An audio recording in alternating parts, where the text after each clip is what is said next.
Friends, today we will discuss about the types of precipitation. मित्रों, आज हम चर्चा करेंगे वर्षण के प्रकारों पर। मैं पहले बता चुका हूँ कि वर्षण के संदर्भ में आर्द्रता महत्वपूर्ण होती है। Humidity is very important factor for precipitation process. ये आर्द्रता यानी किसी निश्चित आयतन वाली निश्चित तापमान पर वायु में जो आर्द्रता होती है, नमी होती है, यानी वेपर जल वाष्प होता है, वह कई तरह का होता है।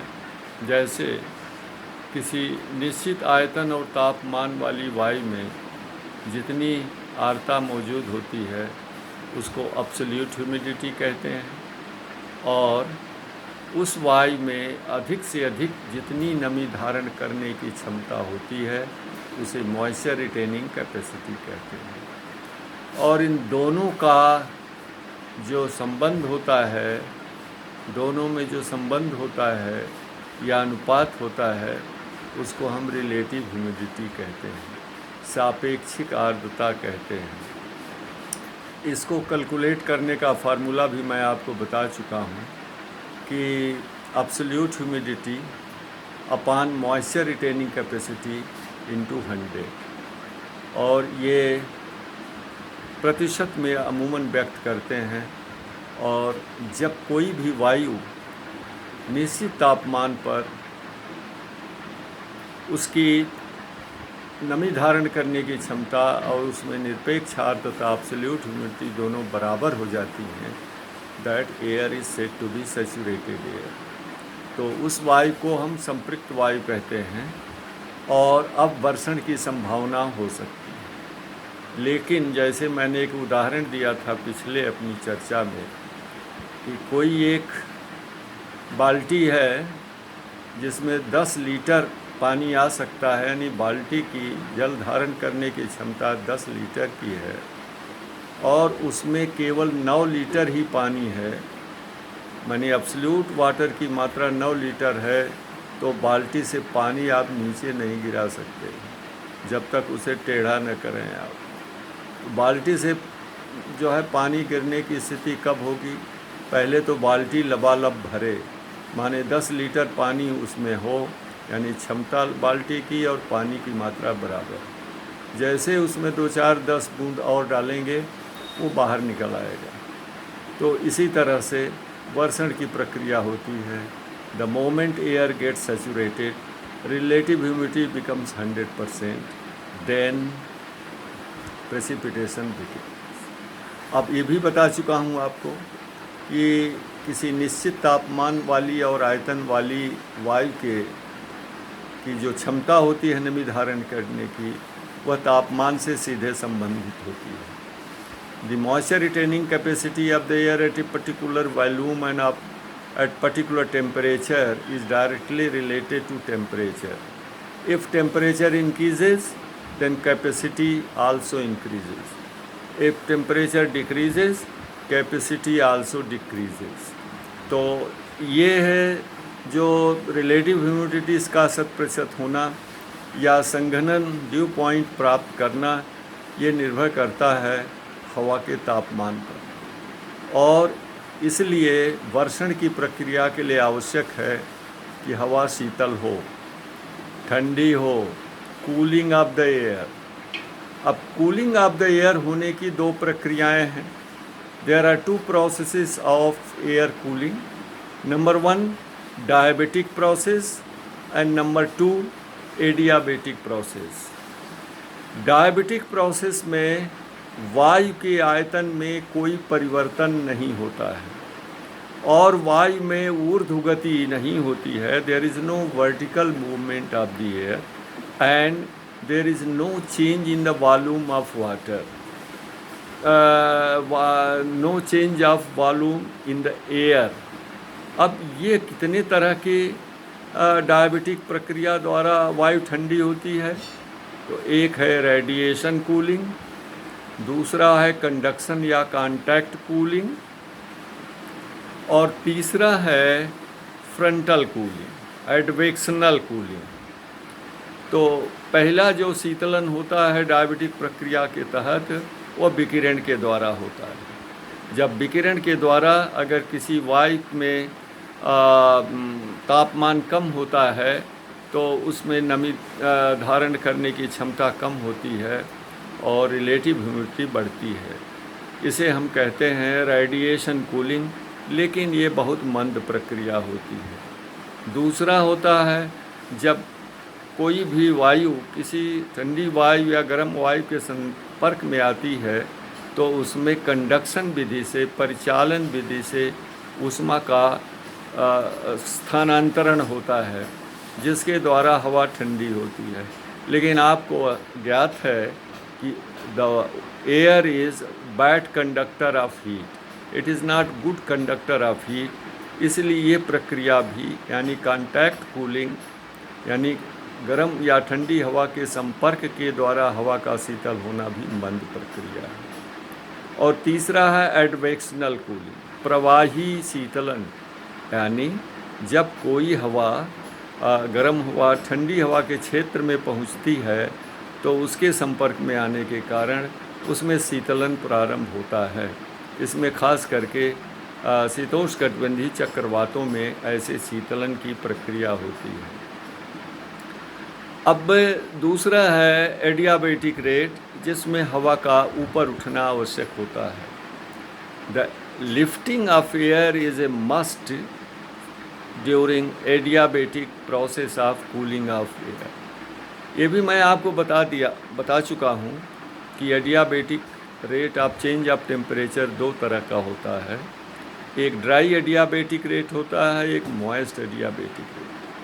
कोई भी हवा जब ऊपर उठती है तो 1000 मीटर जाने पर 10 डिग्री सेंटीग्रेड के हिसाब से तापमान कम हो जाता है, या नीचे उतरती वायु का तापमान 1000 मीटर की दर से 10 डिग्री सेंटीग्रेड बढ़ जाता है। This is called dry adiabatic rate. वर्षण की क्रिया होने, संघनन हो जाने के बाद, वर्षण हो जाने के बाद जब वायु पुनः ऊपर उठती है तो उसके तापमान के कम होने की प्रक्रिया 5 डिग्री सेंटीग्रेड पर 1000 मीटर हो जाती है, क्योंकि संघनन की गुप्त ऊष्मा मुक्त हो जाती है और अगल बगल की वायु में वो मिल जाती है, तो वायु अगल बगल की अपेक्षाकृत गर्म हो जाती है, इसलिए शीतलन की प्रक्रिया कम हो जाती है। This is called moist adiabatic rate. यानी अब ये तय हो चुका है कि वर्षण होने के लिए हवा का शीतलन होना ज़रूरी है, यानी the cooling of air is a must for the occurrence of precipitation. अब हमें ये देखना है कि ये कूलिंग कितने तरह से हो सकती है।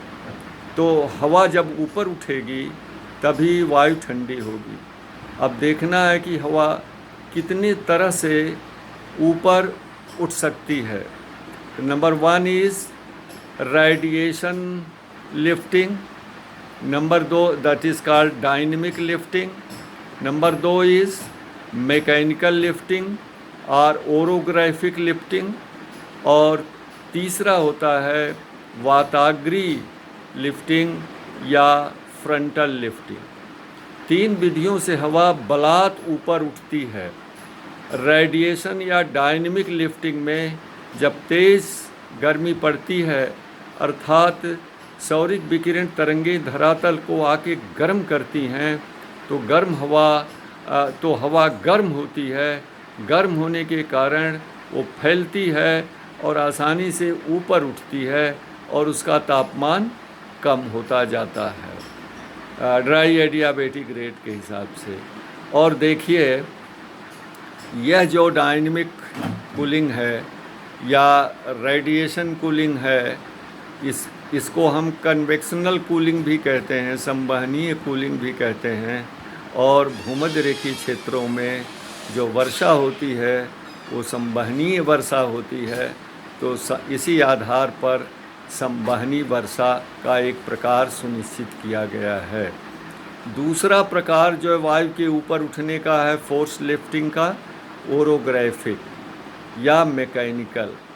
जब कोई आर्द्र हवा किसी पर्वतीय अवरोध के कारण बलात् ऊपर उठती है तो उसका तापमान कम होता है, ठंडी होती है, मॉइस्चर रिटेनिंग कैपेसिटी घटती है, रिलेटिव ह्यूमिडिटी बढ़ती है और संघनन की क्रिया प्रारंभ हो जाती है। इसी आधार पर पर्वत के पवनोन्मुखी ढाल पर जो वर्षा होती है उसको हम पर्वतीय वर्षा कहते हैं। ओरोग्राफिक रेनफॉल या उच्चावच वर्षा, रिलीफ रेनफॉल कहते हैं या प्रेसिपिटेशन वर्षण की प्रक्रिया कहते हैं। और तीसरा वायु के ऊपर उठने का प्रकार है फ्रंटल लिफ्टिंग, वाताग्री उठाव। यानी जब जहाँ पर ठंडी वायु राशि और गर्म वायु राशियाँ मिलती हैं आपस में, तो ठंडी वायु राशि भारी होने के कारण नीचे आती है और गर्म वायु राशि को ऊपर ढकेल देती है, ऊपर उठा देती है। नतीजा क्या होता है कि ऊपर गर्म हवा नीचे की ठंडी हवा के संपर्क में आने के कारण धीरे धीरे ठंडी होती जाती है और नमी धारण करने की क्षमता घटती है, सापेक्षिक आर्द्रता बढ़ती है, संघनन की क्रिया होती है और वर्षा प्रारंभ हो जाती है। तो इस वर्षा के प्रकार को क्या कहते हैं? चक्रवातीय वर्षा। साइक्लोनिक प्रेसिपिटेशन या साइक्लोनिक रेनफॉल जो शीतोष्णकटिबंधीय क्षेत्रों में शीतोष्णकटिबंधीय चक्रवातों के कारण उत्पन्न होती है, जिसमें ध्रुवों की तरफ से आने वाली ठंडी और भारी हवाएं और दक्षिणी पश्चिमी पछुआ गर्म हवाओं की राशियों को मिलने से वाताग्र बनता है और चक्रवाती वर्षा होती है। तो इस तरह से जो वर्षा के 3 प्रकार आप जानते हैं, पढ़ते हैं, पढ़ाते हैं, वह संवहनीय वर्षा, पर्वतीय वर्षा और वाताग्री वर्षा। ये तीनों प्रकार किस पर आधारित हैं? हवा के ऊपर उठने के प्रकार। संवहनी वर्षा में हवा जो है विकिरण के द्वारा धरातल के गर्म होने से ऊपर उठती है, जिसमें संवहन धाराएं उत्पन्न होती हैं, इसलिए इसको संवहनीय वर्षा कहते हैं। और यही हाल पर्वतीय क्षेत्रों में the air is force to ascend by the barrier of mountains or hills. यहाँ भी हवा बलपूर्वक हवा ऊपर उठती है। ओरोग्राफिक रेनफॉल, प्रेसिपिटेशन आप कहते हैं। फिर चक्रवाती वर्षा। तो वर्षा के जो 3 प्रमुख प्रकार हैं, संवहनी अर्थात कन्वेक्शनल रेनफॉल, नंबर 2 ओरोग्राफिक या पर्वतीय वर्षा, नंबर 3 चक्रवाती या फ्रंटल रेनफॉल, ये हवा के ऊपर उठने की प्रक्रिया के आधार पर निर्धारित किया गया है। I summarize the types of precipitation or rainfall is governed by the process of the types of lifting of air by force, that is convectional lifting, orographic lifting and frontal lifting. Therefore precipitation 3 types: convectional rainfall, orographic rainfall and cyclonic rainfall. Thank you.